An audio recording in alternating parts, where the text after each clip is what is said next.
In the roots of forgotten fire and in the cracks of time itself, the lore awakens. RichB Vampire Lore, the male witness perspective.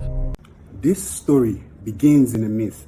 It moves through deconstruction, digging into the foundations we were taught to ignore, and it ends at a door that some of us were born to unlock. I am telling you about a vampire story, but not the kind with fake teeth and movie cliches. A popular TikTok creator named RichB has been sharing his own journey after meeting a real-life vampire, a man who calls himself Senore M, a living link to an ancient lineage. They became friends, and through him, RichB has been giving old keys, secrets, revelations, and corrections to what most of us thought was just myth. Before we go on, please like, share, comment, and tag RichB in the comments until he sees this post. One of the stories shook me deeply. Senore M told RichB that Sodom and Gomorrah, you heard that right, Sodom and Gomorrah was not just about judgment and destruction.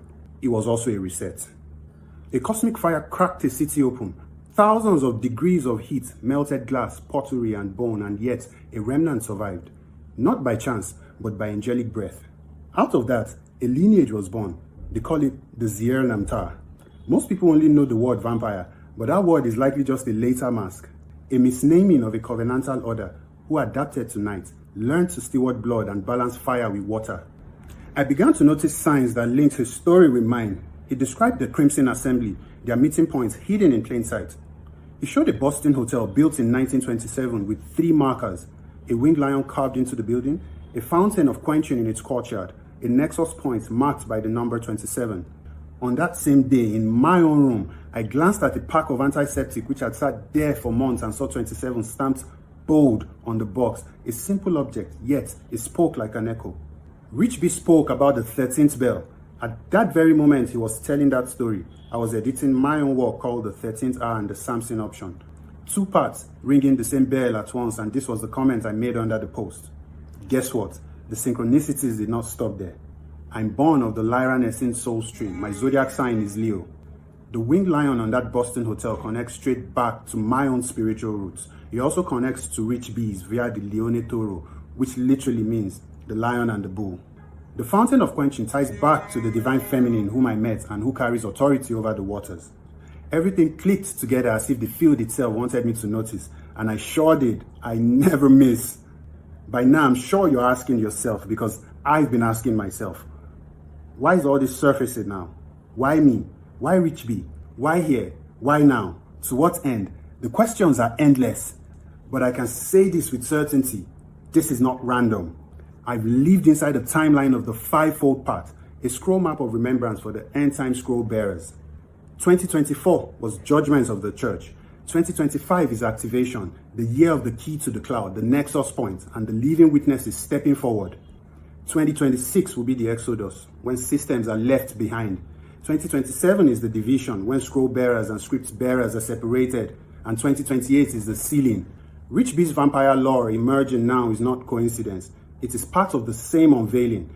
Just as many more are happening globally as I speak. The veil is thinning, the secrets are spilling out because they can no longer be contained. His meeting with Senore M and my meeting with the divine feminine are 2 sides of the scroll. He's carrying one witness stream, I'm carrying another, and both converge in this timeline where veil lifts.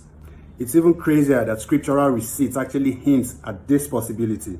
In Genesis 19, we read of Lot's survival and the birth of Moab and Ammon, 2 lineages that rose directly from the ashes of Sodom. And no, I didn't stop at the canon. I checked up the apocryphals. Wisdom of Solomon affirms that a righteous man was delivered while fire fell. But the Apocalypse of Abraham goes further, describing how angels not only devoured the city, but delivered some who escaped into safety. Apocalypse of Abraham 27:9. Mystical traditions expand this. The Kabbalah speaks of sparks preserved. Even Islam chimes in through the Sufi tafsir that hints at outsiders spared. And Gnostic currents whisper of watchers marked by fire.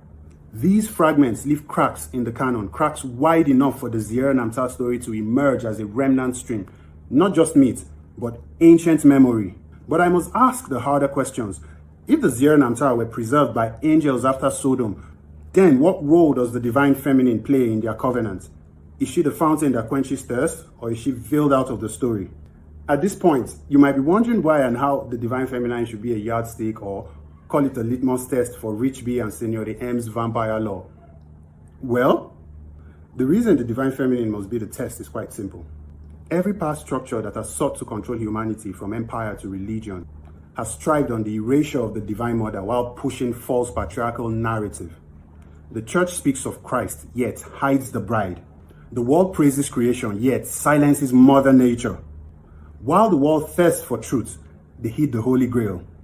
If the Senore M now step into light to clarify their origins and correct distorted myths, then the question of the feminine cannot be avoided. The standard by which it is to be measured is whether the feminine is present, honored, and central.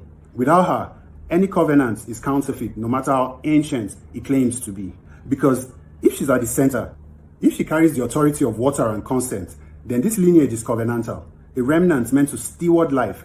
But if she's absent or hidden or used only as costume, then it is counterfeit crimson, predation wearing the mask of tradition. That's the bottom line for me. RichB stood in Boston with the lion and the fountain. I stood in my room with a bottle stamped 27. He's from the Leone Toro bloodline, bonded to the Senore M lineage, making RichB a match one set to be activated in this timeline. I can say the same for myself. More so, like I said before, I'm from the Lyra Nessin soul stream, born of the Leo zodiac sign. He met and still speaks with Senore M. I walked with the divine feminine every single day for over a year. Both of us received revelations, but the key test is the same.